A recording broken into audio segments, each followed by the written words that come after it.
Metu.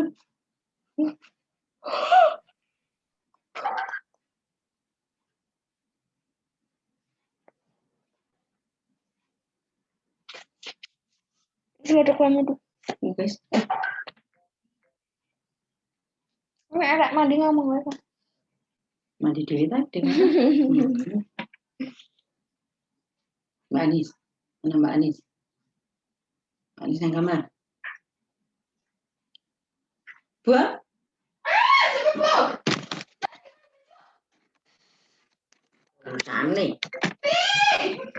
Rusane. Piye kok aku sing mlebu?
Totalnya ada berapa mahasiswa ya, Mbak ya?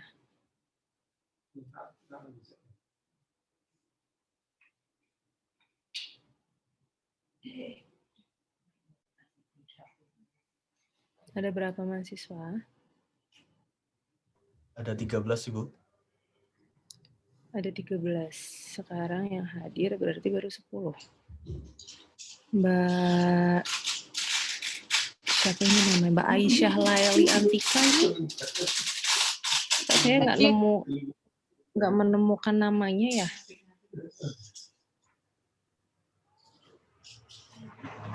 Absen 2, Bu. Saya, Bu.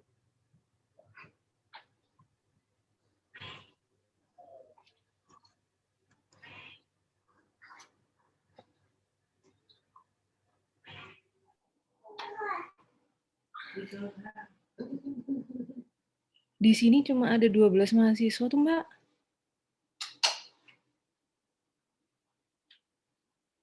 Kok nggak ada namanya ya?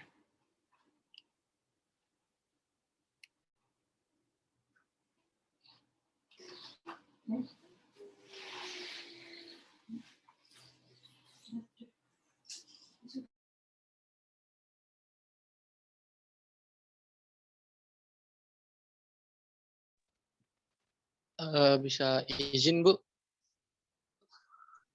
Gimana, Mas?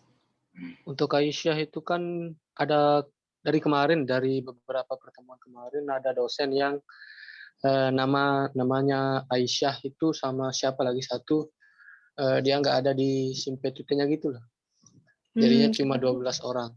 Mbak Aisyah nggak tanya, Mbak, ke akademik? Belum tanya, Bu. Soalnya selama ini itu saya tahunya cuma beberapa dosen aja yang belum ada nama saya. Jadi saya komunikasinya sama PJ yang berkaitan. Segera di ini ke akademik, nanti tiba-tiba ternyata presensinya kurang gimana? Apalagi Bu, nanti baik, kalau Bu. kelas teori. Ini masih kurang 3 mahasiswa lagi ya. Kita mulai aja ya, sudah 15 menit.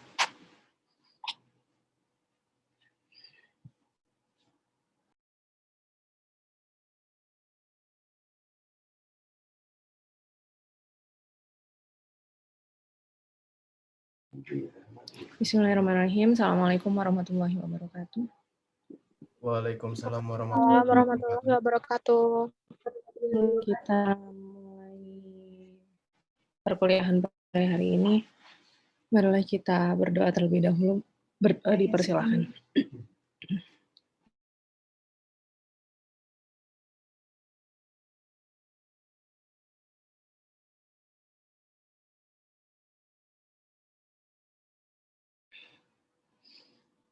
Oke, teman-temannya udah pada tahu kalau ada kuliah ya? Ada 3 nih, siapa nih? Norita, Karisa, Ralon, Jastara Yuda Tama. Sudah tahu kalau ada kuliah ya? Iya, Bu. Kalau untuk Karisa bilangnya ada gangguan sinyal, Ibu. Oke. Teman-teman sudah pada di Jogja kan? Alhamdulillah sudah, Ibu. Iya, oke. Silakan dinyalakan kameranya kalau tidak ada kendala jaringan ya. Di Jogja tuh jarang sekali terjadi kendala jaringan. Oke. Ibu izin off cam karena lagi mati lampu. Jadi jaringannya sedikit bermasalah gitu, Bu. Izin off cam juga, Bu. Sedang recording sinyalnya jelek juga. Jadi kalau nyala tadi sempat keluar. Oke, saya minta izin share screen ya. Hostnya siapa nih?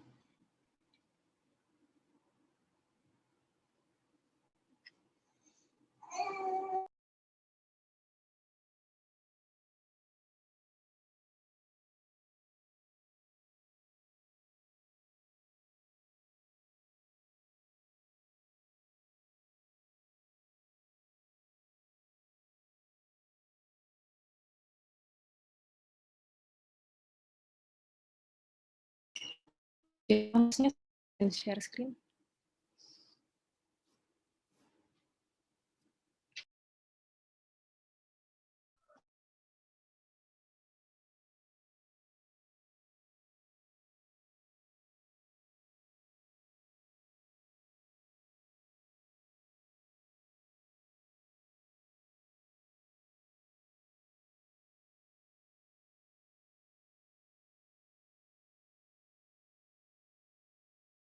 Skill Lab 3 betul ya?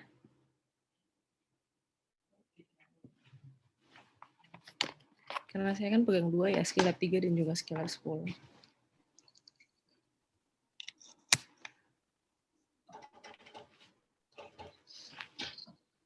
Sudah terlihat? Sudah, Ibu. Oke.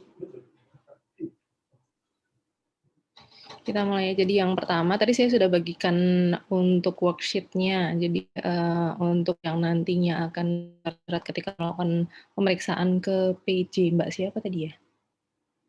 Saya lupa. Jadi saya sudah kirim, sudah di-share ke teman-temannya ya Mbak? Mbak atau... Iya Mbak kan? Iya Mbak Anabila.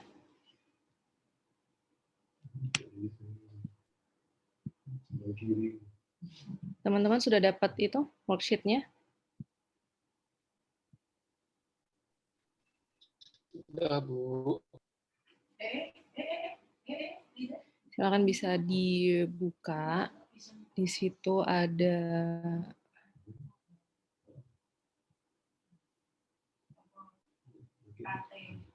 penjelasannya. Untuk yang pertama kita akan scale tentang yang eye scale dulu. Kemudian nanti dilanjutkan dengan yang Canadian Neurological Scale, kemudian Ashworth, dan yang terakhir adalah Head and Neck Perception Test.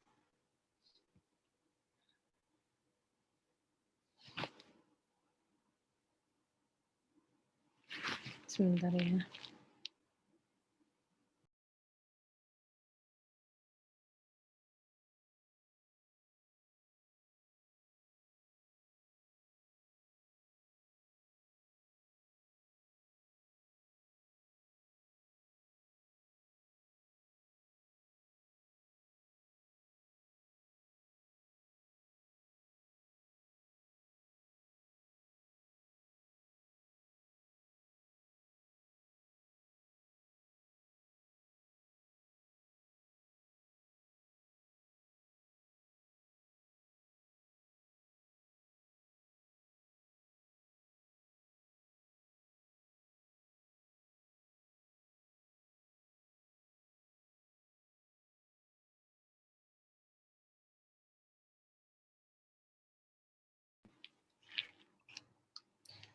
Oke, jadi untuk kita mulai untuk yang eye scale. Jadi eye scale itu adalah Asia Impairment Scale. Asia sendiri adalah American Spinal Injury Association Impairment Scale. Jadi ini adalah alat yang digunakan untuk mengklasifikasikan dari SCI atau Spinal Cord Injury berdasarkan penilaian sensorik dan motorik dari kedua area tubuh, maksudnya dari kanan dan juga dari kiri.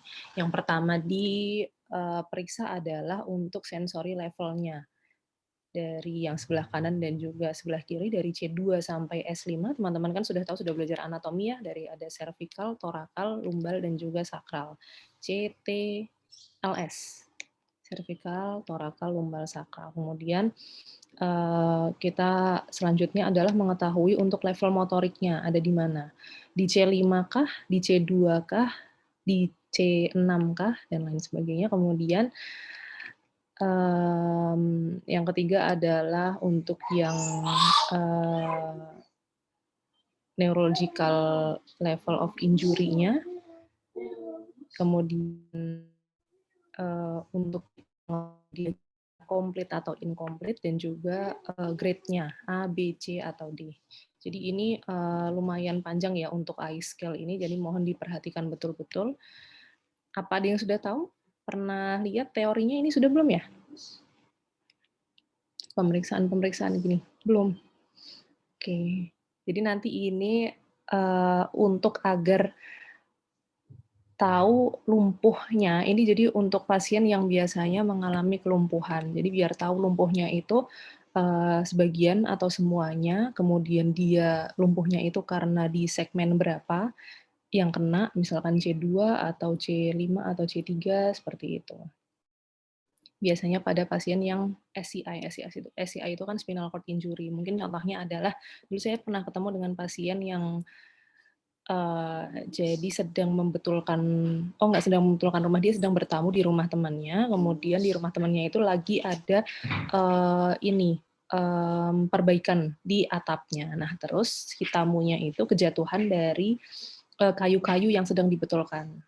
Lah, jatuhnya itu kenanya adalah di bagian punggung. Kemudian si pasiennya itu yang kejatuhan itu tadi dia mengalami lumpuh dari bagian ekstremitas bawah, tapi juga di bagian sakralnya gitu. Tapi untuk tangannya alhamdulillah nggak kenapa-napa.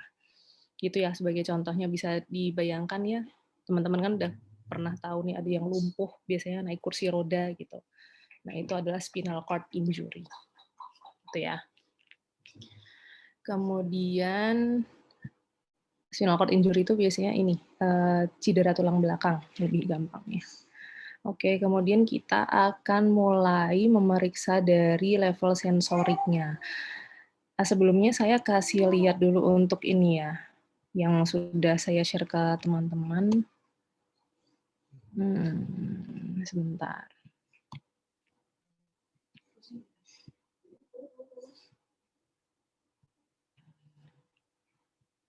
Kita lihat dulu ini.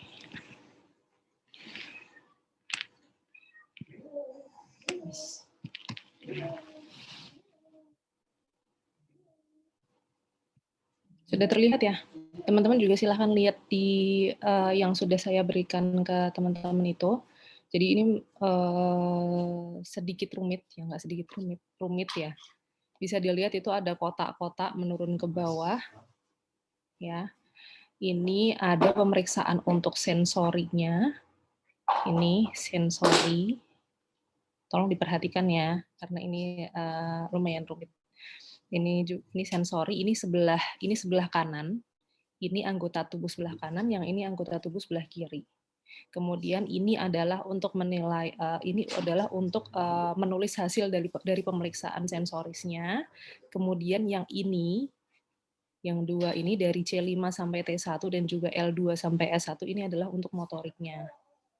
Ini yang sebelah kanan, kemudian ini yang sebelah kiri. Sensorinya ada dua, karena yang satunya adalah light touch. Light touch itu jadi sentuhan ringan, atau biasanya kita gampangnya nyebut tajam tumpul. Jadi light touch ini yang sentuhan ringan, pinprick ini yang tajam. Untuk apa? Untuk sensori. Gitu. Jadi biasanya kalau orang yang lumpuh itu juga ada kelainan sensorinya. Mungkin tidak bisa merasakan tajam, tidak bisa merasakan tumpul, gitu. Ada juga skoliosis. Skoliosis itu kan juga bagian dari cedera tulang belakangnya. Itu bisa juga akan nantinya menyebabkan terjepitnya syaraf, kemudian juga bisa jadi tidak merasakan gitu. Kalau dulu saya kebetulan juga terkena skoliosis, dulu saya sampai sempat tidak merasakan di area jempol kaki. Jadi jempol kaki itu kebas, nggak bisa merasakan tajam tumpul, nggak bisa. Gitu. Jadi rasanya kayak tebel gitu. Kalau teman-teman pernah merasakan kesemutan, ya kayak gitu. Gitu ya. Nah, ini nanti ada untuk yang sentuhan ringan atau tumpul, yang pinprick ini yang tajam. Jadi nanti dicek di semua, di area dermatom C2 sampai C2 C4, kemudian C2 sampai C4, T2 sampai L1, kemudian S2 sampai S4 dan S5. Gitu ya. Kemudian nanti semuanya itu ditotal ditambahkan. Untuk yang motorik, totalnya kalau misalkan normal itu dia 50. Kalau yang sensorik, kalau normal di keduanya itu berarti 112. Ini untuk yang sebelah kanan aja, atau sebelah kiri aja. Gitu. Nanti ini kotak yang di bawah ini adalah untuk menjumlahkan totalnya. Gitu ya, nanti juga akan memeriksa untuk deep anal pressure, jadi untuk area buang air besarnya gitu juga diperiksa. Kalau dulu itu sampai kalau sekarang sudah jarang ya, kita diminta untuk pakai handscoon kemudian masuk ke sampai diminta ngecek ini sensorisnya masuk ke anusnya dari si pasien, kemudian kita kita beri stimulus seperti itu. Gitu. Oke, ini bisa dipahami ya. Jadi ini jangan lupa nanti ditulis nama pasiennya siapa, examinernya siapa, jadi yang fisioterapisnya siapa yang mengecek, kemudian tanda tangan, kemudian ada tanggal. Kenapa ini penting? Karena ini nanti untuk perkembangan dari si pasiennya, gitu. Apakah benar sudah dicek, tanggalnya dicek kapan, yang terbaru bagaimana, gitu, signature untuk tanda tangan pertanggungjawaban bagi siapa yang fisioterapis yang melakukan pemeriksaan. Gitu ya, sampai sini ada yang mau ditanyakan. Jadi nanti untuk apa namanya? Untuk hasilnya, nanti untuk yang sensori itu ada 0 sampai 2 dan juga ada NT. Jadi kalau 0 itu nanti dia tidak dirasakan gitu, tajam tumpulnya itu nggak dirasakan. Kemudian kalau 1 nanti ada tapi rasanya itu menurun, ataupun ada tapi rasanya itu lebih terasa. Kemudian yang nilai 2 itu nanti dia normal. Kemudian ada NT. NT itu tidak dites. Nanti kalau misalkan ada yang NT, ada di sini, ada di kotak misalkan C4 NT, semuanya sudah tertulis tapi di kotak C4 NT. NT itu adalah non-tested gitu, jadi tidak dites. Itu tidak bisa dijumlahkan semuanya. Jadi harus ada yang dites gitu. Itu ya. Nanti dijumlahkan semuanya, kemudian ini rangkumannya adalah di sini, di kotak paling bawah ini. Sampai sini ada yang mau ditanyakan mungkin untuk yang worksheet-nya yang ini? Belum ya? Kalau belum mau saya lanjutkan. Saya lanjutkan dulu aja ya. Agak ini sih memang cukup kalau misalkan baca sendiri, langsung lihat, memahami sendiri akan lebih susah. Kemudian kita yang pertama adalah memeriksa untuk sensorinya. Jadi sensorinya tadi sudah saya bilang ya, memeriksanya itu dengan tajam tumpul. Teman-teman mungkin sudah ada yang mendapat ini, Alkes Kit sudah ada ya? Sudah, Bu. Ya, oke. Di Alkes Kit itu ada hammer seperti ini. Ya kan? Ya, Bu. Udah. Sebentar.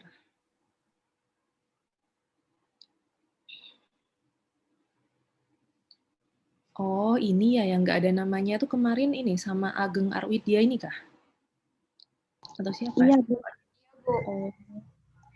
Ya, oke. Nanti silahkan segera diurus, Mbak. Oke, kita lanjutkan ya. Jadi tadi sensori sudah saya sampaikan dengan menggunakan tajam tumpul ataupun bisa dengan kasar halus, sebetulnya seperti itu ya. Jadi yang penting si pasien itu bisa merasakan perbedaan antara sentuhan yang yang dalam dan juga sentuhan yang ringan. Ini mungkin teman-teman bisa lihat nanti atau sekarang juga boleh dilihat di Alkes Kit-nya ada palu ini, hammer. Hammer ini kan untuk cek refleks ya.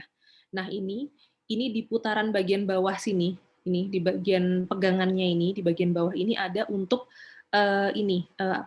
halusnya untuk sentuhan ringannya. Kemudian kalau yang di atas ini bisa dibuka, diputar ini nanti dia tajamnya. Gitu. Nanti silahkan teman-teman lihat. Ini untuk tes sensoriknya gitu. Nah, nanti dilakukannya adalah di pipi terlebih dahulu.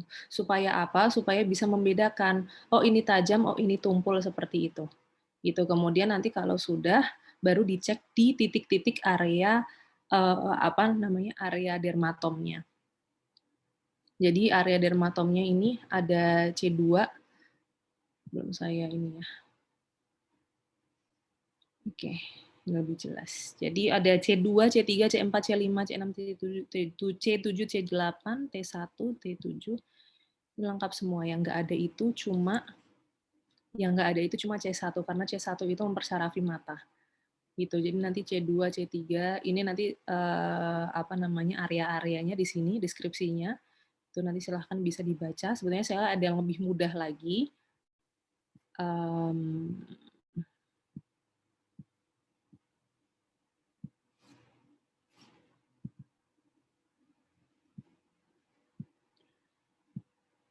Maaf ya, saya lompat-lompat karena emang saya memperlihatkan ini. Kelihatan ya? Ini adalah titik-titik dermatom. Ini ada C2, C3, C4. Bisa dilihat titik-titiknya di situ. Nanti kalau mau bisa saya kasih C5, T1, T2, C3, T3, T4, T5, T6, T7 gitu. Itu ya. Area-areanya di situ pokoknya nanti. Saya lanjutkan lagi. Nah, ini untuk area-areanya. Ceknya itu nanti adalah kanan dan kiri, jadi tidak hanya satu sisi. Tadi kan saya perlihatkan di gambar itu hanya satu sisi ya, tapi nanti diceknya harus kanan-kiri. Gitu. Jadi kanan, kemudian kiri, kemudian kanan, kiri. Jadi untuk membandingkan apakah kanan dan kiri itu sama atau tidak. Gitu cara ceknya. Jadi nanti yang tajam dulu boleh, yang tajam dulu bagaimana gitu. Apakah nanti apa namanya? Ada saya mungkin share screen-nya ini aja ya, full aja biar.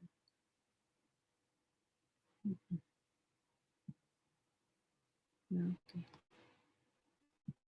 Nih ganti ya. Berubah ya. Tadi PPT, sekarang worksheet-nya. Berubah nggak? Berubah, Bu. Oke, biar lebih mudah. Ini ya, jadi nanti teman-teman cek di titik-titik tadi yang sudah saya kasih lihat ini, titik-titiknya ini. Tuh. Nanti dicek tajam dan tumpul. Dua-duanya dicek, bukan salah satu, tetapi dua-duanya. Tajam dulu, kemudian baru tumpul dulu juga boleh. Gitu. Jadi nanti kanan dan kiri. Ini kan kanan aja ya. Nanti ngeceknya kanan, kemudian kiri. Untuk langsung membedakan kanan dan kiri itu sama atau enggak. Gitu. Kemudian ini T3 kanan, T3 kiri. Kemudian nanti kalau sudah dicek, silahkan langsung dimasukkan ke sini. Nih, untuk sensorinya ini. C2 sudah dicek. Ini yang sebelah kanan, C2 dicek untuk yang light touch-nya, untuk yang sentuhan ringannya. Bagaimana nilainya? Ada 0, 1, 2, dan NT. NT adalah non-tested. Kalau 0 tadi nggak merasakan apapun, kalau yang 1 ada tapi rasanya itu menurun ataupun rasanya itu berlebihan, kemudian kalau 2 itu rasanya normal. Jadi tadi untuk yang di pipi itu untuk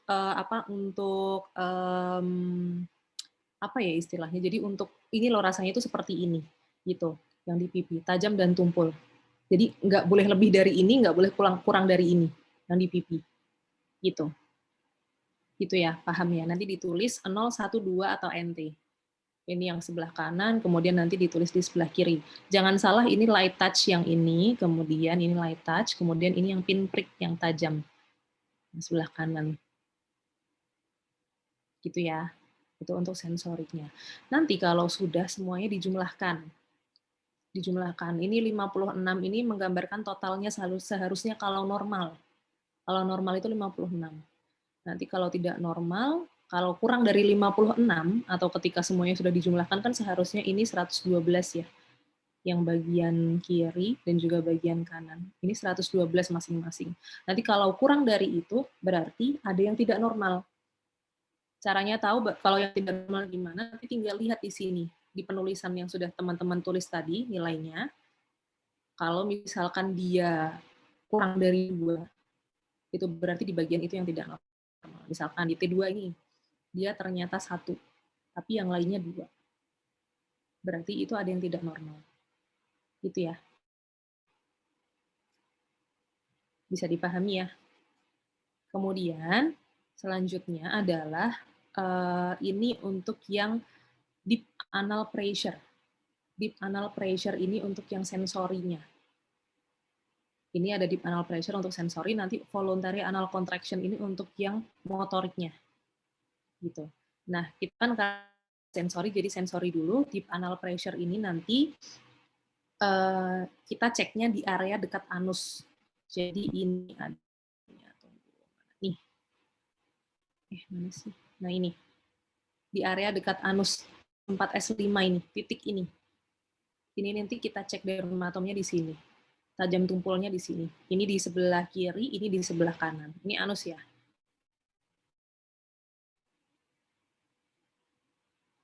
Nanti kalau misalkan terasa, gini, kalau misalkan terasa di titik ini, nanti teman-teman berhenti di situ. Berarti kan normal. Tetapi kalau misalkan dari si pasien belum merasakan nilainya 0, itu nanti kita harus mengeceknya dengan memasukkan jari kita ke dalam si anusnya si pasien, kemudian kita kayak sedikit memberikan rangsangan dipegang gitu. Si pasien kerasa atau enggak? Gitu. Seperti itu ya. Jadi kalau misalkan berkontraksi itu beda lagi. Kalau itu kan motorik ya. Teman-teman bisa bedakan kan sensorik dengan motorik. Sensorik itu kan nanti rangsangan. Kalau motorik itu kan gerakan dari ototnya. Gitu. Nanti kalau misalkan nggak kerasa tapi kok bergerak, nggak masalah gitu. Ya memang seperti itu gitu. gitu ya. Jadi nanti kalau misalkan tadi tidak tajam tumpulnya belum terasa, berarti nanti dicoba dengan memasukkan jari ke anusnya si pasien. Kalau terasa, berarti dia cuma diberikan nilai terasa atau tidak gitu aja. Di sini, terasa atau tidak gitu nilainya. Gitu ya. Oke, bisa dipahami? Ini untuk sensoriknya. Kemudian kita lanjut untuk ke motoriknya. Ini deep anal pressure, tadi sudah saya jelaskan. Nah, ini untuk penilaiannya, 0 absent, nggak merasakan apapun. 1 itu ada, tetapi dia menurun atau meningkat, jadi rasanya itu kurang. Rasanya nggak sama yang kayak di pipi. Lebih berkurang daripada yang di pipi atau lebih meningkat daripada yang di pipi. Kemudian kalau nilainya 2 itu rasanya normal, sama seperti rasa yang di pipi. Kalau NT itu non-testable, jadi tidak dites. Itu total skornya untuk yang kanan dan juga kiri itu 112. Ini 112 itu nanti untuk penjumlahan yang saya salah tulis. Light touch dan juga pinprick sebelah kanan itu 112. Kemudian nanti light touch dan juga pinprick yang sebelah kiri itu juga 112. Jadi nanti dijumlahkan jadinya 224 ya. Gitu. Karena kan 56 tambah 56 untuk yang light touch tadi ini ya. Jadi ini 56 ditambah 56 itu adalah 112. Berarti kalau kanan dan kiri dijumlahkan adalah 224. Ini. Nanti dimasukkan nilainya di sini. Sensory subscore ini ya, LTR, light touch right. Kemudian LTL adalah light touch left. Dimasukkan di sini. Skornya berapa? Kemudian dijumlahkan. Ini adalah pinprick right, ini adalah pinprick left. Dimasukkan di sini, kemudian dijumlahkan. Untuk yang light touch, totalnya kalau normal 112, pinprick juga total normal 112. Kalau kurang dari itu berarti ada masalah. Gitu ya. Kalau ada NT, ada nilai yang NT, berarti tidak bisa dijumlahkan. Jadi harus semua dijumlahkan. Nah, selanjutnya kita ke motoriknya. Jadi motoriknya itu yang dicek adalah dari C5, C6, C7, C8, T1, L2, L3, L4, L5, S1. Untuk yang C1 sampai C4 nggak ada, T2 sampai L1 juga tidak ada. Karena apa? Karena untuk yang C1 sampai C4 itu adalah area mata, jantung, dan juga paru-paru. Kalau yang T2 dan L1 itu adalah area organ-organ dalam. Otot-otot di mata, jantung, paru, dan juga organ-organ dalam. Jadinya tidak dites untuk yang motor. Jadi yang key muscle-nya itu adalah yang C5, C6, C7, C8, T1, L2, L3, L4, L5, S1. Gitu ya. Gitu. Jadi untuk mengeceknya, minta pasien untuk menggerakkan secara aktif. Teman-teman sudah belajar MMT belum? Manual muscle test? Sudah belum? Untuk mengecek kekuatan otot. Jadi nanti ini nilainya dengan MMT, dengan manual muscle test untuk mengecek dari kekuatan otot. Itu kalau 0 itu dia ototnya tidak ada kontraksi, kalau 1 itu ada kontraksi, kemudian kalau 2 itu ada kontraksi, full ROM bisa bergerak, tetapi tidak bisa melawan gravitasi. Untuk yang nilai 3 itu gerakannya bisa full ROM, bisa melawan gravitasi. Kalau yang nilai 4, ditambah dia bisa beban yang minimal, kemudian kalau yang nilai 5 itu normal, jadi bisa beban yang maksimal. Gitu ya. Itu untuk nilainya. Kayaknya ada saya. Nah, ini ya. Ini nilai MMT. Gitu. Jadi nanti sama juga kalau misalkan sudah diceknya nanti jadi setiap ini ya. Setiap ini. Fleksi elbow, bisa atau enggak? Bisa nggak si pasien itu menggerakkan secara mandiri fleksi elbow itu? Gitu. Kalau misalkan bisa, misalkan cuma di bed aja bisa menggerakkan, itu nanti berarti nilainya berapa? 3. Nanti kalau kita tambah memberi tahanan, gimana caranya kita memberikan beban kepada si pasien untuk ngecek kekuatan ototnya dengan cara kita memberikan tahanan. Gitu. Jadi ketika si pasien mau menggerakkan, itu kita tahan. Bisa nggak? Kalau bisa berarti nilainya nanti 4.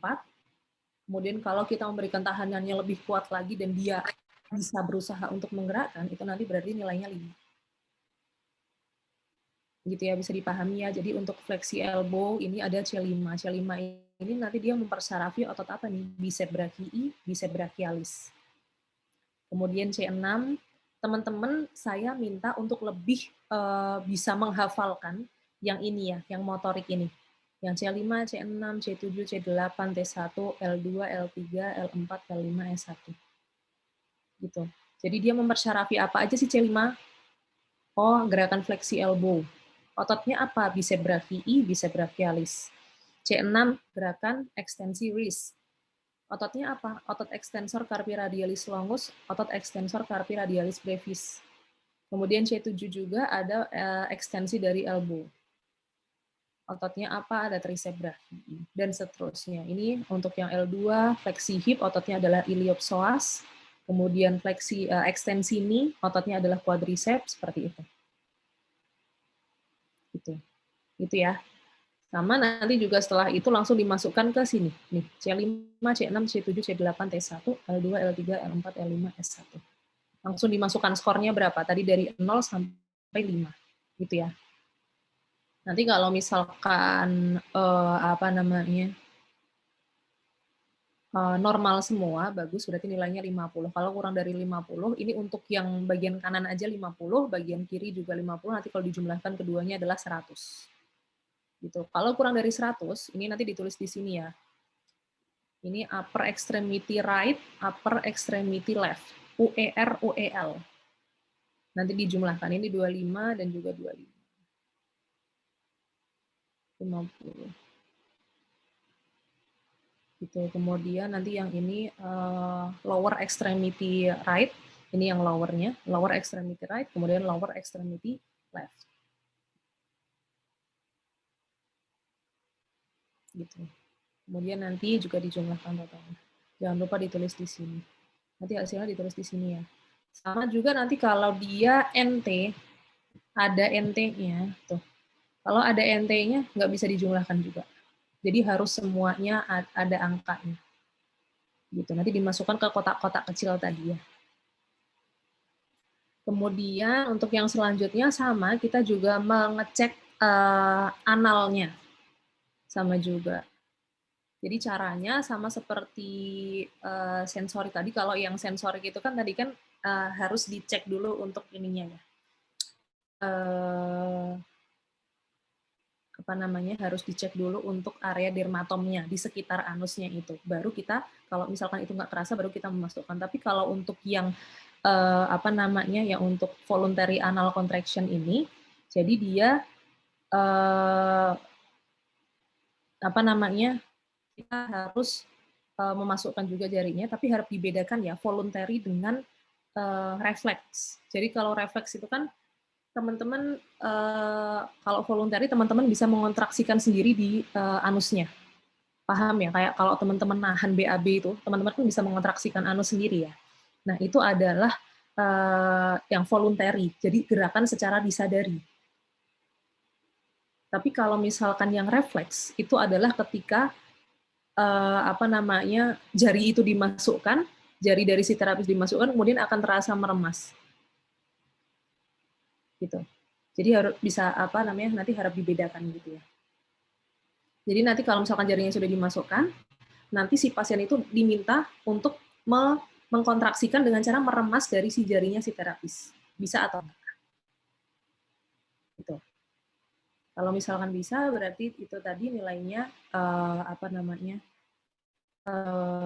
nilainya itu ada kontraksi, kemudian kalau misalkan tidak ada kontraksi. Jadi ditulisnya di sini. Nih, yes atau no, ditulis aja yes atau no. Gitu ya. Itu untuk yang anal. Jadi itu tadi sudah sensorik dan juga motorik. Kemudian kita lanjutkan sampai untuk sampai sensorik dan juga motorik ada yang ingin ditanyakan?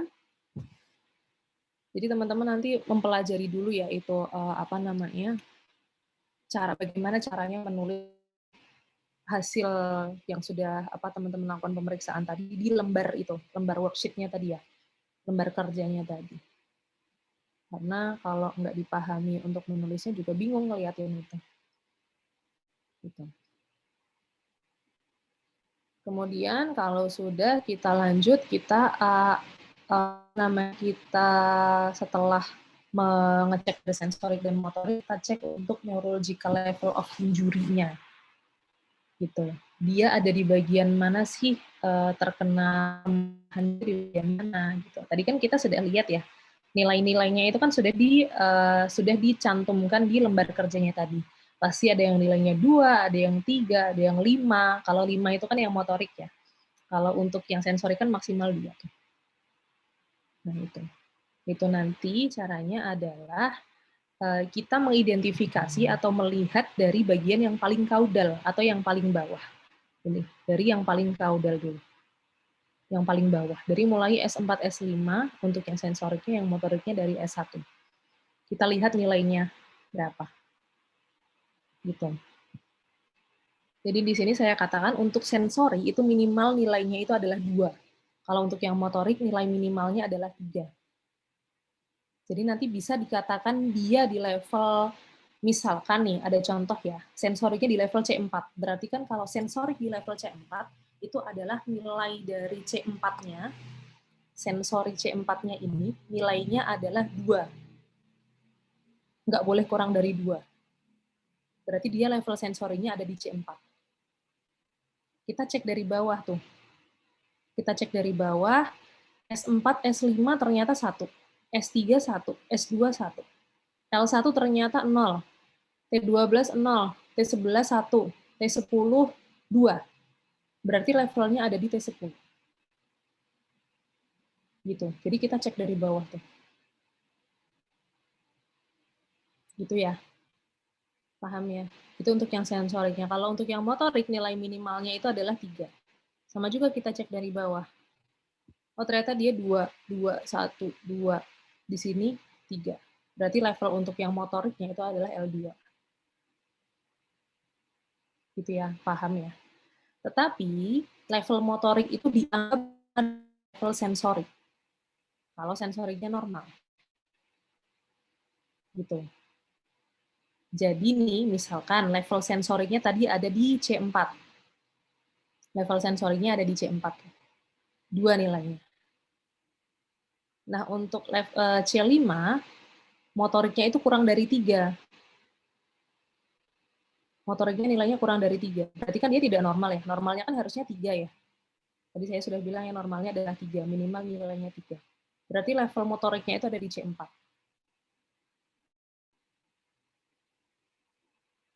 Gitu ya. Jadi nanti level motorik itu sebenarnya sama dengan level sensor. Agak sedikit pusing ya. Penilaian seperti ini.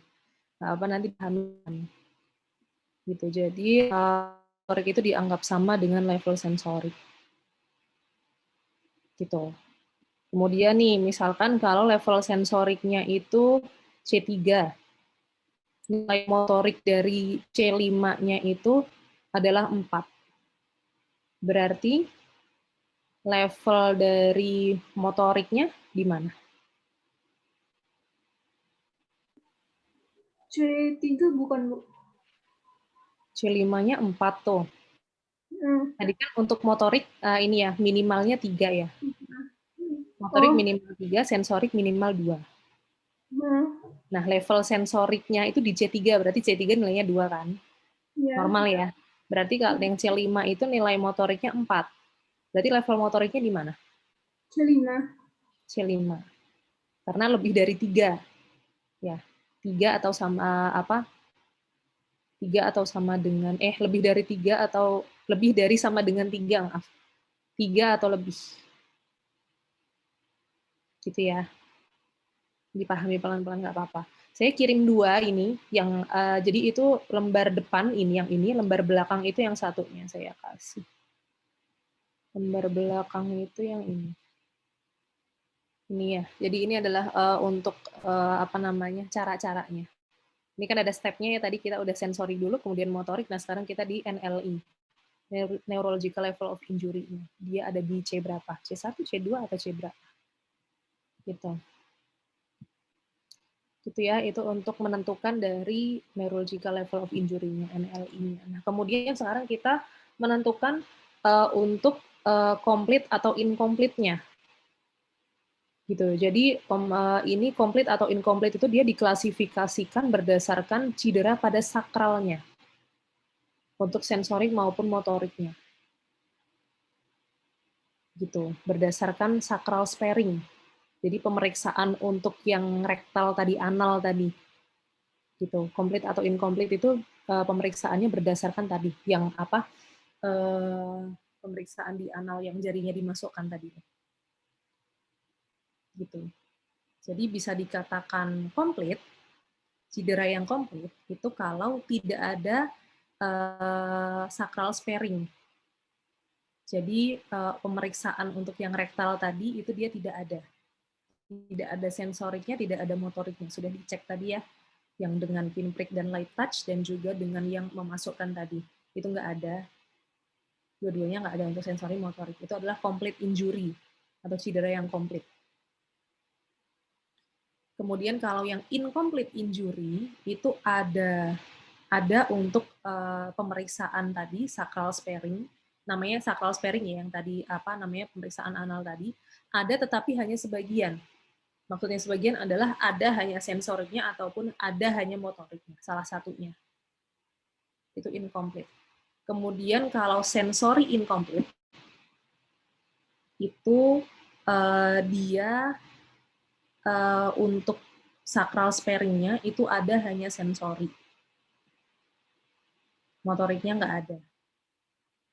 Kemudian kalau yang motor incomplete, sakral sparing untuk motor dan juga sensorinya itu lebih dari 3 level di bawah dari level cedera. Jadi misalkan level cederanya ada di T11, berarti 3 level T12, L1, L2, atau S2.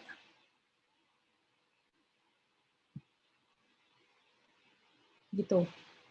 Sampai di S2 itu masih ada, berarti itu dia dikatakan motor incomplete. Itu tadi contoh ya.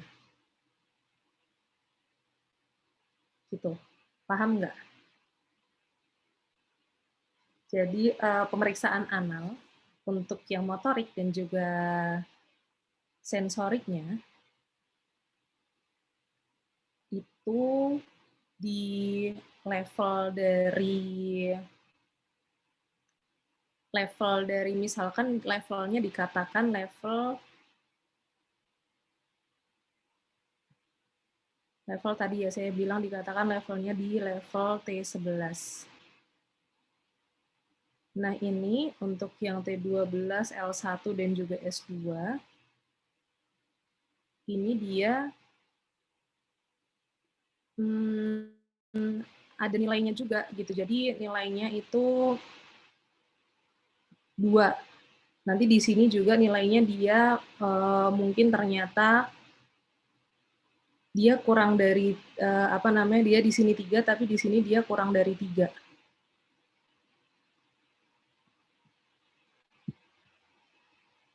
Itu nanti coba dipahami lagi ya teman-teman ya. Gitu ya. Ini untuk yang komplit atau incomplete-nya. Gitu. Jadi tergantung dari cedera S4, S5-nya. Gitu ya. Kemudian yang selanjutnya adalah ini grade ABCD. Gitu. Ini adalah ICE grade-nya yang terakhir. Jadi untuk yang grade A itu cederanya itu adalah komplit.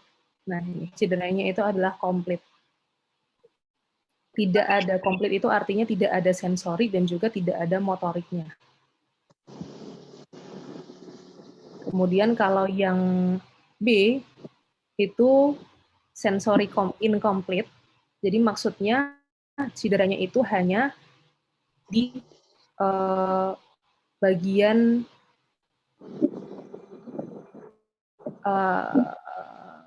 bagian motorik aja. Gitu. Kemudian kalau yang motor incomplete ini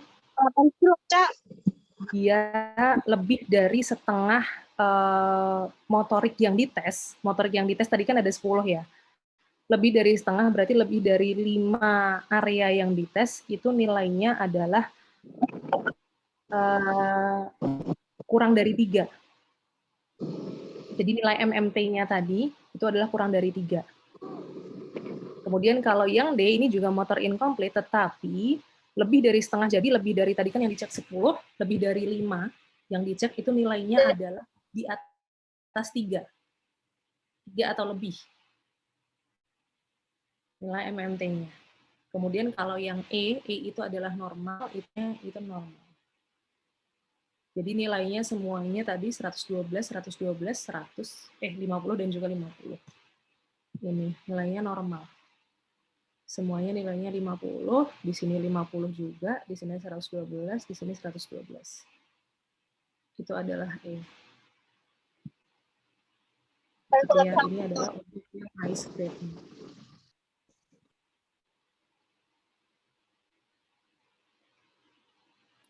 Sampai di sini ada yang mau ditanyakan dulu untuk apa namanya? Untuk apa ini kita ice.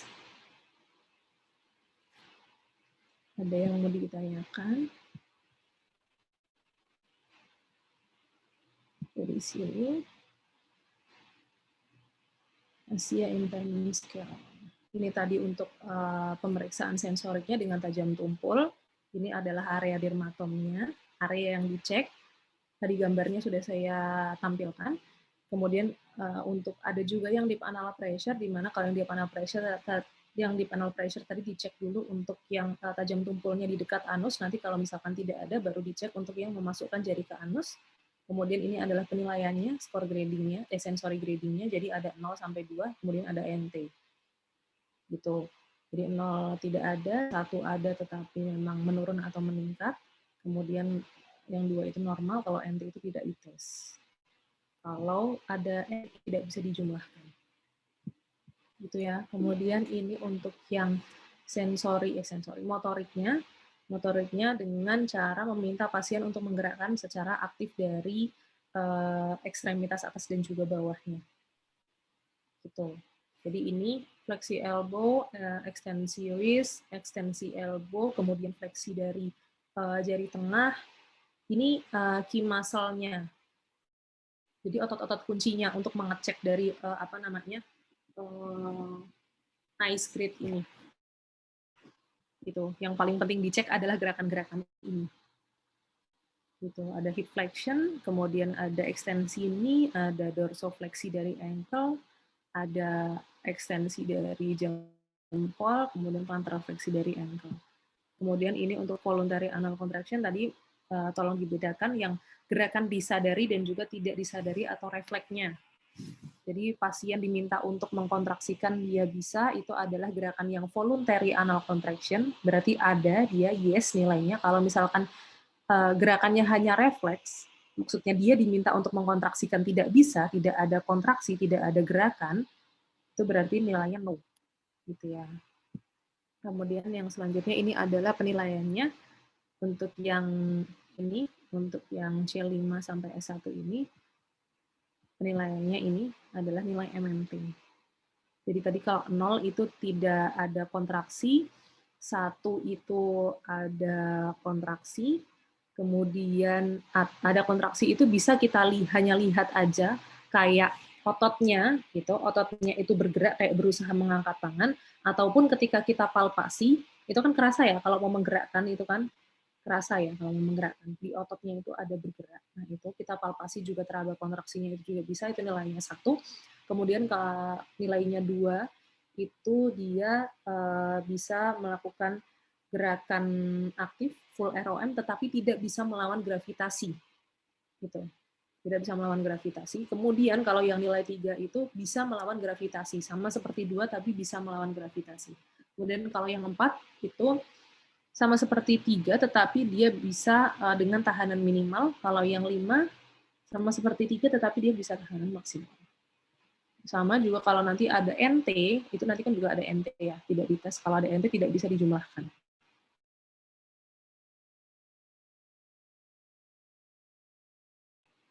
Kemudian ini adalah sensori itu minimal nilainya 2, kalau motorik minimal nilainya 3. Di mana level motorik itu sebetulnya sama dengan level sensori. Ini ada contohnya nilai sensori, kok ini saya lebih dari 2. Jadi nilai sensorik nilai sensorik dari C4-nya itu 2, berarti levelnya ada nilai sensorik dari C4 itu nilainya 2, berarti dia levelnya ada di C4. Kalau nilai motorik di C5 kurang dari 3, itu berarti level motoriknya ada di C4, karena tadi level motorik itu sama dengan level sensorik. Gitu ya. Level sensorik di C4, nilai motorik di C5 itu adalah 4, berarti lebih dari 3, berarti level motoriknya di C5. Ini untuk yang complete dan incomplete, ada complete, incomplete, sensory incomplete, ataupun motor incomplete. Ini tergantung dari pemeriksaan sacral sparing, atau tadi pas waktu cek analnya, untuk yang S4 maupun S5-nya. Kemudian yang terakhir adalah untuk grade A, B, C, D, E-nya.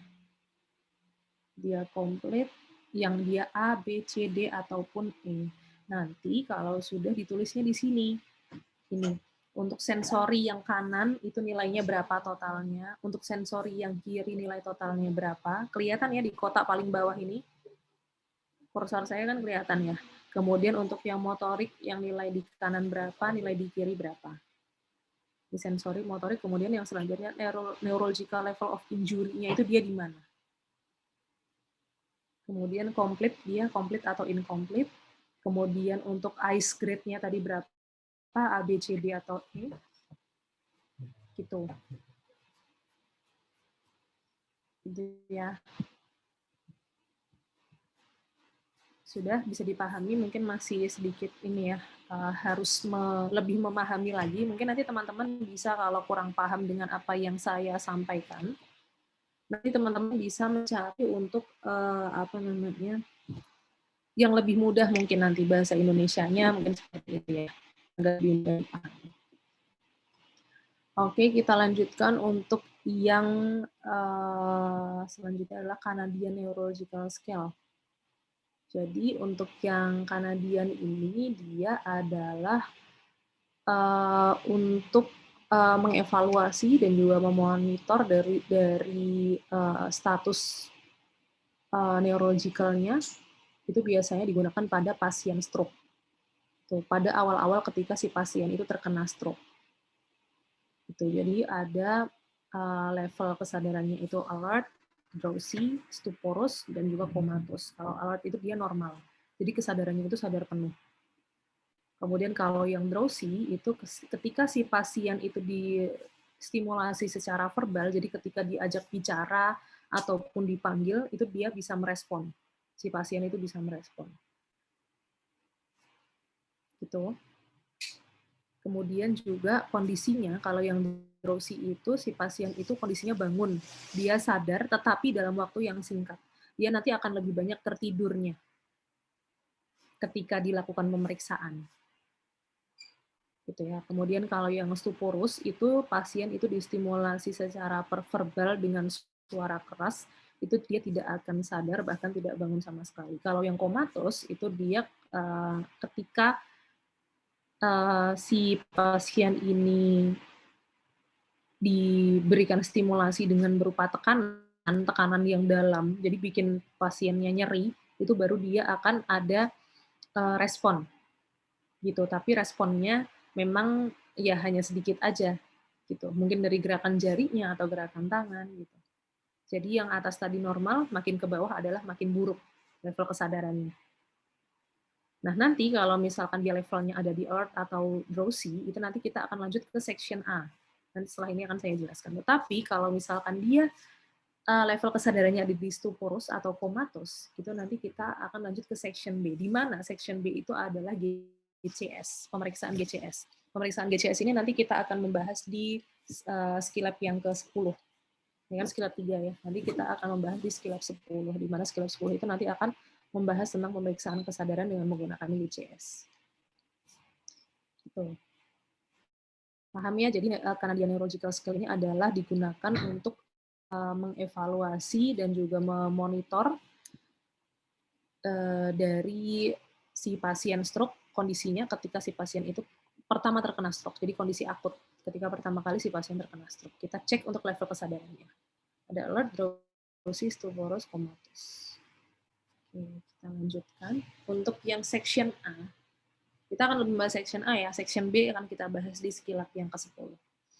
Di section A ini ada mentation, motor function, dan juga simptomatologi, di mana mentation ini dia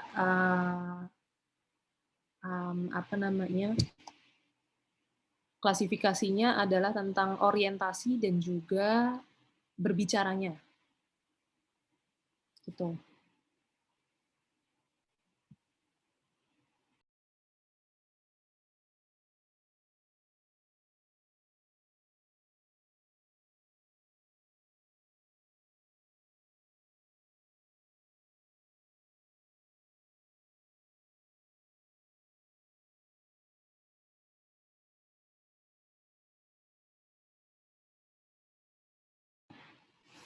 Untuk orientasinya dan juga bicaranya pasien itu seperti apa. Biasanya kan kalau orang stroke itu kadang ini ya, ada pasien stroke yang memang dia bisa diajak berbicara, ataupun ada pasien stroke juga yang memang kesulitan untuk mungkin mengenali atau kesulitan untuk berbicara, itu kan banyak ya, yang sampai bibirnya menceng kemana-mana gitu. Nah, ini untuk yang orientasinya itu ada 2 penilaiannya, yaitu ada 2 scoring atau apa ya, klasifikasinya. Itu adalah orientasi dan juga disorientasi. Gitu. Jadi untuk yang orientation ini dia adalah kita minta untuk orientasi waktu dan juga orientasi tempat. Dia tahu nggak sih posisinya itu sekarang di mana? Dia tahu nggak sih waktunya itu sekarang kapan? Gitu. Itu adalah untuk yang orientasi. Jadi dikatakan oriented atau dia orientasi, bisa mengorientasi waktu dan juga tempat, itu dia bisa tahu kalau yang untuk waktunya itu sekarang bulan apa dan juga tahun berapa. Gitu. Jadi kita tanya, sekarang bulan apa dan tahun berapa. Kalau si pasien jawabannya benar, berarti nanti dia nilainya adalah oriented. Nilainya adalah oriented ini. Kemudian juga tempat. Kalau tempat itu tahu nggak sekarang posisinya di mana? Rumah sakit. Pernah ya lihat sinetron-sinetron itu kan, kalau misalkan pingsan bangun terus di mana nih gitu. Aku di mana gitu ya. Gitu. Jadi ini adalah masalah orientasi. Jadi dia tahu dia posisinya sekarang di rumah sakit, ataupun dia sekarang posisinya di kota mana nih gitu. Yang gampang aja, di kota mana? Di kota Jogja. Gitu. Dia bisa menjawab pertanyaan itu, bisa menjawab sekarang bulan apa, tahun berapa, dan juga posisinya dia sekarang di mana, di rumah sakit, kemudian di kota mana. Itu dia bisa jawab itu. Kalau yang disoriented berarti dia tidak bisa menjawab itu. Ataupun dia menjawabnya salah, nggak nyambung. Ataupun hanya salah satu yang dijawab. Itu berarti disoriented nanti. Jadi dikatakan oriented itu adalah dia bisa menjawab semuanya untuk waktu dan tempat itu. Itu ya, itu untuk mentation-nya. Yang orientation. Kemudian yang selanjutnya adalah speech. Di sini untuk menilai bahasa dan juga pronunciation. Gitu. Nanti nilainya adalah dia normal speech atau expressive defect atau receptive defect. Gitu. Jadi yang dinilai itu adalah yang pertama adalah receptive language-nya, bahasanya. si pasien itu ditanyakan ataupun diperintahkan untuk menutup mata. Dia mengikuti nggak menutup mata? Kemudian yang kedua, kita tanya, batu itu bisa tenggelam nggak sih di dalam air? Gampang ya pertanyaannya? Bisa pasti. Ya kan? Kemudian si pasien itu yang ketiga, jadi ada tiga perintah ataupun pertanyaan. Yang pertama tadi adalah diperintahkan untuk menutup mata. Yang kedua ditanya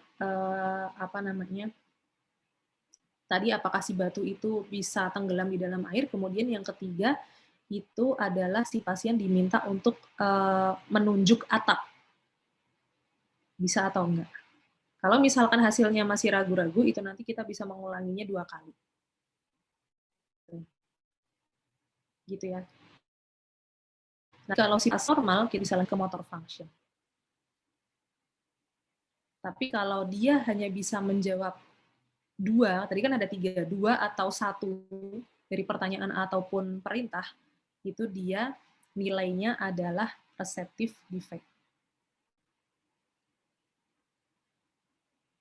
Gitu. Nah, kemudian ada yang kedua, pemeriksaan yang kedua dari speech ini adalah expressive language. Jadi alat yang dibutuhkan itu adalah yang mudah-mudah aja ya, kayak contohnya itu pensil, kunci rumah, kemudian dan juga jam. Kita minta pasien nggak usah kunci rumah deh, kita bilang kunci aja. Kita minta pasien untuk menjawab, ini apa? Ada 3 benda. Kita tunjukkan ke pasien, ini benda apa? Ini benda apa? Ini benda apa? Gitu. Bisa jawab atau enggak? Kalau misalkan bisa jawab semuanya, lanjut tadi ya ke motor function ini. Kalau misalkan enggak, berarti dia nilainya adalah ini, expressive defect. Kemudian kita bisa tanya juga lebih lanjut ke pasien, fungsinya untuk apa sih? Pensil itu fungsinya untuk apa? Kemudian kunci itu fungsinya untuk apa? Jam itu fungsinya untuk apa? Kita bisa tanya itu juga. Itu ya. Itu untuk yang speech-nya.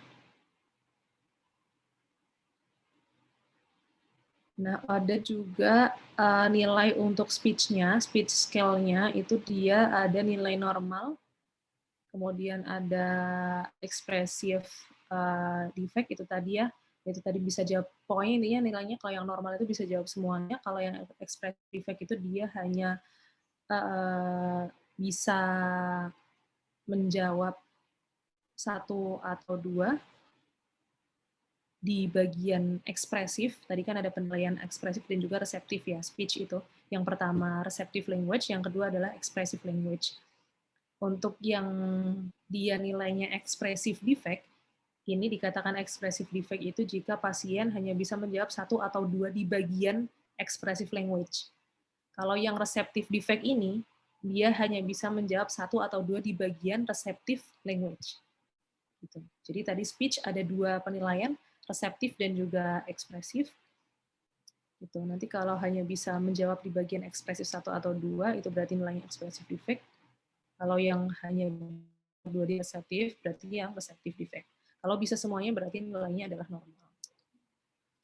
Nah, kemudian selanjutnya kita lanjut ke motor function-nya. Dia ada untuk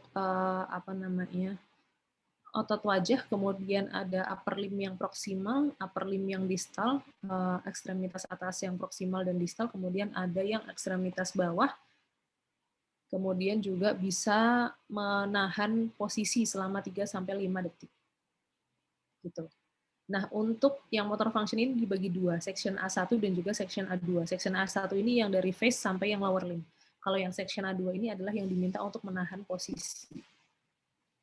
Gitu. Nanti penilaiannya adalah tidak ada kelemahannya yang ringan, kelemahannya meningkat secara signifikan, kemudian yang terakhir adalah kelemahan total. Jadi bisa dikatakan dia lumpuh total. Gitu. Kemudian untuk yang section 2 ini untuk menilai yang bagian muka itu dia simetrik atau asimetris ketika diminta untuk mempertahankan posisinya, ketika diminta ketawa atau memperlihatkan gigi. Kemudian nanti ada yang upper limb dan juga lower limb.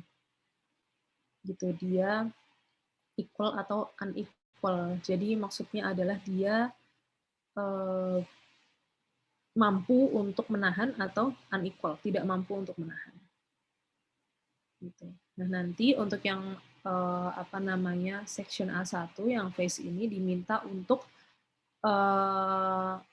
tersenyum atau memperlihatkan gigi atau apa yang meringis gitu. Kita lihat dia simetris atau tidak simetris. Kalau misalkan dia simetris berarti tidak ada kelemahan. Kalau yang asimetris berarti ada kelemahan di salah satu sisinya. Kita tahu kalau senyum udah senyum itu ibadah ya, apalagi kalau yang saya baca senyum itu dia berkontraksi itu ototnya. Ada yang mengatakan sumber itu 17 dan juga ada yang mengatakan 6. Jadi banyak otot yang bergerak, makanya yang dites itu hanya senyum aja di bagian muka. Gitu. Itu untuk yang bagian muka. Kemudian untuk yang upper limb proximal itu nanti diceknya adalah dengan posisi duduk. Gitu. Jika memungkinkan. Kalau nggak memungkinkan bisa berbaring. Nanti kalau yang duduk itu diminta untuk menggerakkan abduksi 90 derajat. Jadi mengangkat dari shoulder abduksi untuk lingkup gerak sendinya adalah 90 derajat. Kemudian nanti kalau itu bisa mengangkat lengannya 45 derajat ataupun 90 derajat. Gitu. Nilainya adalah ada kelemahan atau tidak ada kelemahan atau kelemahan yang ringan seperti itu ya. Kemudian untuk yang upper limb juga masih ekstremitas atas tapi bagian distal itu nanti bisa duduk bisa berbaring, nanti lengannya diangkat, kemudian tangannya ini mengepal, kemudian si pasien diminta untuk ekstensi wrist kedua tangannya. Kemudian dibandingkan antara tangan kanan dan juga tangan kiri. Sama atau enggak. Kalau misalnya enggak sama, berarti ada salah satu yang mengalami kelemahan. Gitu. Dibandingkan. Kemudian kalau misalkan semuanya sudah full sama, nanti bisa dengan cara coba memberikan beban. Kalau misalkan diberikan beban dia bisa, berarti tidak ada kelemahan. Bebannya ringan aja, misalkan kayak botol minum, nggak perlu dengan yang barbel atau apapun gitu. Beban yang ringan aja. Orang kalau stroke aja suruh mau ngangkat HP aja nggak bisa, mau angkat tangannya sendiri aja susah gitu ya. Jadi bebannya hanya yang ringan aja. Kemudian untuk yang lower limb ini nanti pasien atau ekstremitas bawah pasien itu diminta untuk tiduran. Kemudian diminta untuk melakukan fleksi hip satu persatu, kanan dulu baru kiri. Kita tahu kalau fleksi hip itu kan menggerakkannya dengan cara ditambah fleksi knee ya. Jadi nggak hanya fleksi hip aja. Kalau misalkan fleksi hip aja itu nanti akan terbatas fleksinya. Jadi kalau ditambahin fleksi knee itu nggak akan terbatas. Gitu. Kemudian juga ditambah dengan gerakan dorsofleksi pada ankle-nya. Kita lihat dibandingkan kedua kakinya, kalau misalkan dia sama, kemudian full ROM juga, baru kita bisa menambahkan beban. Gitu. Itu untuk yang motor function yang section A1. Gitu. Penilaiannya ada no weakness, tidak ada kelemahan. Kalau yang mild itu dia normal ROM-nya, tetapi memang saat diberi beban itu dia nggak bisa. Gitu. Jadi yang nggak bisa itu salah satu ataupun keduanya. Kemudian kalau yang signifikan itu dia tidak bisa melawan gravitasi. Kemudian kalau yang total itu dia tidak ada gerakan sama sekali ketika kita minta untuk menggerakkan tadi abduksi, kemudian fleksi hip gitu dia nggak bisa. Itu kalau yang total ya tadi benar-benar nggak bisa. Gitu ya. Kemudian untuk yang section 2 ini ada yang phase tadi ya, jadi kita minta untuk yang phase ini mungkin senyum sama seperti yang section A1 ini tadi, kemudian diminta untuk menahan posisinya senyum itu tadi selama 3-5 detik. Gitu. Kita lihat ya simetris atau tidak simetris. Kemudian untuk yang upper limb dan juga lower limb-nya, itu nanti kita minta untuk menggerakkan tadi sama seperti yang di atas, kemudian ditahan selama 3-5 detik. Dia mampu atau tidak mampu, equal atau unequal. Gitu ya. Kemudian nanti untuk yang simptomatologi itu adalah membicarakan tentang gejala-gejala dari stroke. Itu ya, ini untuk Canadian Neurological Scale-nya. Sampai sini ada yang mau ditanyakan? Ini banyak bahasanya, tapi teman-teman bisa mengulang rekamannya ataupun nanti kalau ingin saya kasih ininya aja ya, kasih superficialnya aja, maksudnya untuk trigger teman-teman. Gitu, nanti kalau teman-teman masih kurang paham, teman-teman bisa cari referensi lain. Saya harapkan malah teman-teman bisa mencari referensi lain. Karena kalau misalkan dijelaskan secara detail itu banyak sekali. Gitu ya. Kita lanjutkan dulu, ini untuk yang Canadian, yang selanjutnya adalah Ashworth Scale. Jadi kalau yang Ashworth Scale itu untuk memeriksa dari spastisitas. Teman-teman tahu spastisitas itu stroke. Pada orang stroke, teman-teman pernah tahu yang kaku gini tangannya, nggak bisa diluruskan, nggak bisa dilemeskan, itu namanya spastis. Jadi ototnya itu spastik, kaku. Gitu. Jadi kita ada pemeriksaannya sendiri untuk spastisitas itu. Namanya Ashworth Scale. Yang sekarang terbaru adalah Modified Ashworth Scale. Bisa digunakan tadi untuk pasien stroke, kemudian spinal cord injury, multiple sclerosis, cerebral palsy. Cerebral palsy ini dia banyak sekali yang yang spastik. Kemudian ada trauma brain injury, pediatric hypertonia, central nervous system lesion. Kelemahan pada sistem saraf pusat. Jadi nanti posisinya ketika, misalkan nih, kalau saya kasih contoh yang gampang, yang mungkin teman-teman familiar ya, orang kalau stroke itu kan tangannya gini ya. Ketika kita memeriksa untuk Ashworth Scale ini kan posisinya adalah maksimal ke palmar ya, palmar fleksi pada wrist, maksimal fleksi pada. Mengeceknya adalah kita posisikan maksimal dulu, maksimal fleksi pada wrist. Kita mulai gerakannya dari posisi itu. Caranya adalah kita menggerakkan perlahan-lahan ke arah ekstensi wrist. Kan teman-teman tahu ya, tadi saya bilang spastik itu kan dia tidak bisa digerakkan, susah digerakkan. Kalau misalkan dia ada nilai-nilainya nanti. Jadi kalau misalkan dia spastiknya hanya setengah, nilainya berapa, nanti ada kalau misalkan dia spastiknya full betul-betul tidak bisa digerakkan, itu berapa, itu ada. Nah, ini. Jadi ini adalah worksheet-nya. Nanti silakan bisa ditulis, ini nama, kemudian tanggalnya, tanggal berapa. Ini otot yang dites apa. Kemudian skornya berapa. Ini skornya. 0. Itu dia tidak ada peningkatan dari tonusnya. Jadi maksudnya adalah dia normal. Itu, yang 0 ini normal. Kemudian nilainya ada 0, 1, 1 plus, 2, 3, 4. 1 ini adalah sedikit peningkatan pada tonus otot ditandai dengan adanya catch and release. Jadi ketika ketika posisinya seperti ini, kan tadi kaku ya. Nah, kemudian kita ini kan untuk mengajak Ashworth ini kita gerakkan secara pasif.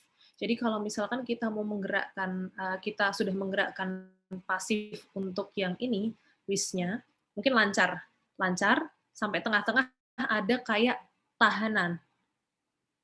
Mungkin teman-teman belum pernah tahu ya.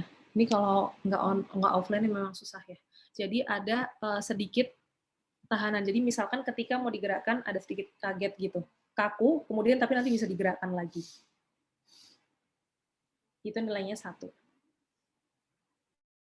Ataupun kalau nggak di tengah-tengah bisa juga di akhir. Jadi ketika awal digerakkan ke arah ekstensi itu normal, tapi ketika di akhir itu dia kaku. Kemudian baru normal lagi sampai ke ekstensi. Itu 1 nilainya. Kalau yang 1 plus itu dia ada sedikit juga peningkatan tonus otot, tapi dia ada tahanan. Jadi itu kita bisa bilang tahanan. Tapi kalau yang nilai 1 tadi tahanan, kemudian dia bisa gerak lagi. Kalau yang 1 plus, ini dia tahanan dari pertengahan sampai ke akhir gerakan. Jadi kan ini ya, digerakkan ke sini, dia normal. Tapi dari tengah sampai ke arah gerakan ekstensi, itu ada tahanan. Tahanan dari pasien itu. Bukan pasien yang menggerakkan, tetapi itu adalah spastisitasnya. Jadi bisa dibedakan nanti antara spastisitas dan juga ketika pasien menggerakkan secara aktif. Gitu ya. Nanti teman-teman akan menemui banyak kasus itu kalau misalkan teman-teman profesi mungkin ya. Itu. Kemudian nanti kalau yang nilai 2, itu dia akan ada tahanan selama sepanjang dari LGS. Jadi kita mau menggerakkan itu ke arah dari fleksi ke arah ekstensi itu berat. Berat rasanya karena ada tahanannya. Bisa digerakkan tapi berat. Gitu. Kalau yang nilai 3 itu adanya peningkatan tonus yang cukup besar. Jadi gerakan pasif sulit dilakukan. Jadi bisa digerakkan tetapi berat sekali, lebih berat daripada tadi yang nilai 2. Kalau yang nilai 4 itu tidak bisa digerakkan sama sekali. Jadi spastik gini aja itu nggak bisa digerakkan, nggak mau dia bergerak. Itu jadi spastisitas ada nilainya. Gitu ya, tadi digunakan untuk pasien stroke, kemudian pasien CP, seperti itu. Banyaknya di kasus pasien stroke dan juga pasien disabilitas pada anak-anak. Itu untuk Ashworth Scale. Nanti tulis yang dites, kemudian skornya berapa dari 0 sampai 4. Kemudian yang selanjutnya ada head and neck perception test. Jadi ini adalah untuk mengukur persepsi tubuh melalui kontrol gerakan kepala dan juga leher.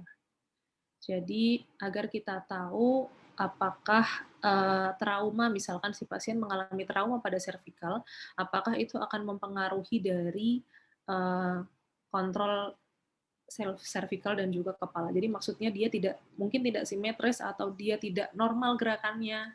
Nah, itu caranya adalah pasien diposisikan duduk di depan papan tulis. Jaraknya si pasien dengan papan tulis itu adalah 2-3 meter.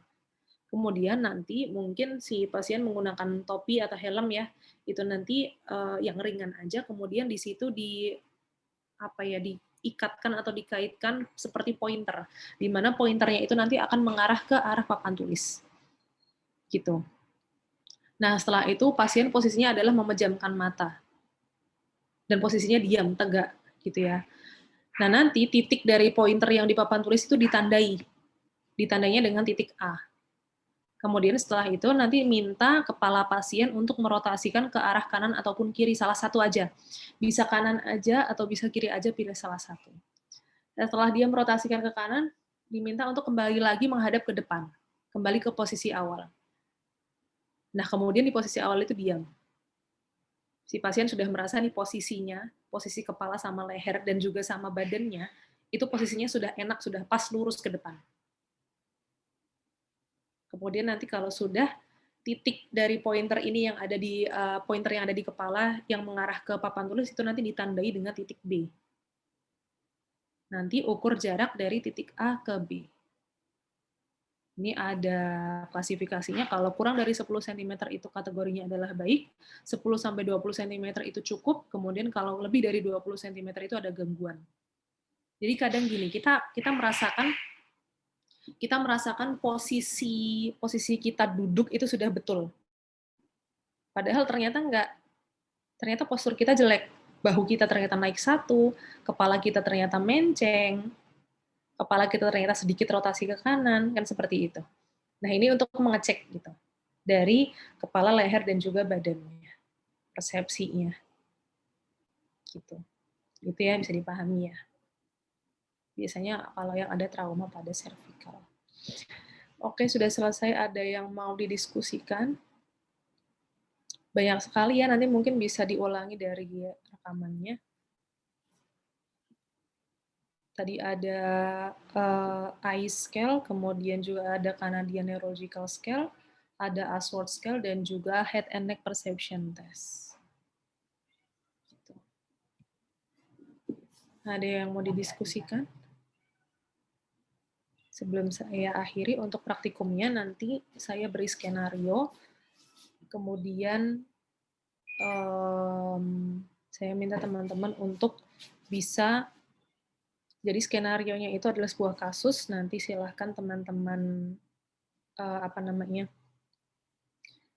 jadi misalkan sebuah kasus pasien terkena stroke, nanti jadi diundi, ada yang dapat kasus ada yang dapat pemeriksaan untuk Kanadian, ada yang dapat pemeriksaan untuk ICE dan juga lain-lain sebagainya.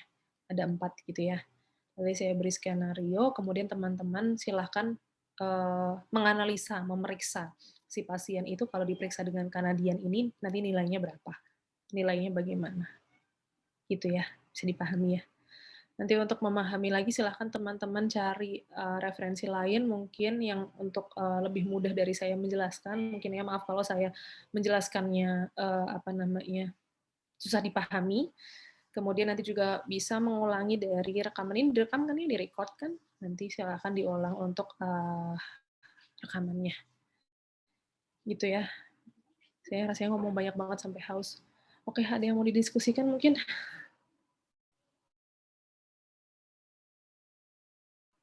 Mungkin belum ada, Bu.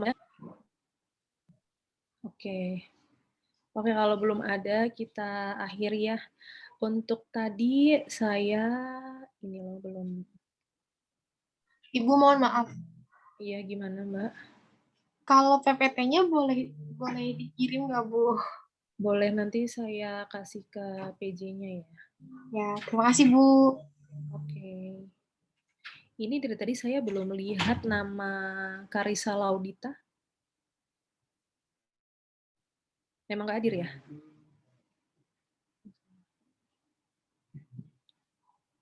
Karissa Laudita sama Ralon Jastara Yudatama.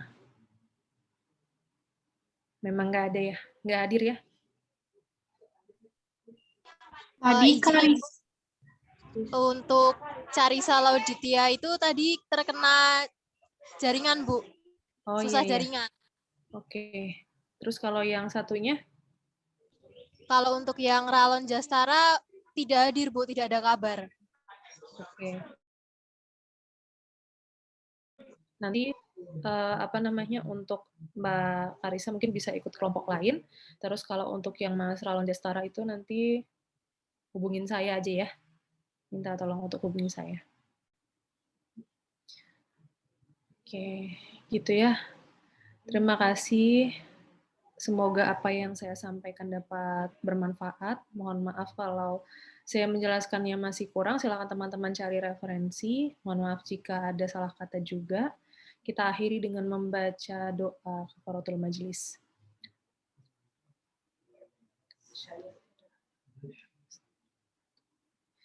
Terima kasih. Mohon maaf bila ada salah kata. Assalamualaikum warahmatullahi wabarakatuh. Waalaikumsalam Waalaikumsalam warahmatullahi wabarakatuh. Saya izin ya.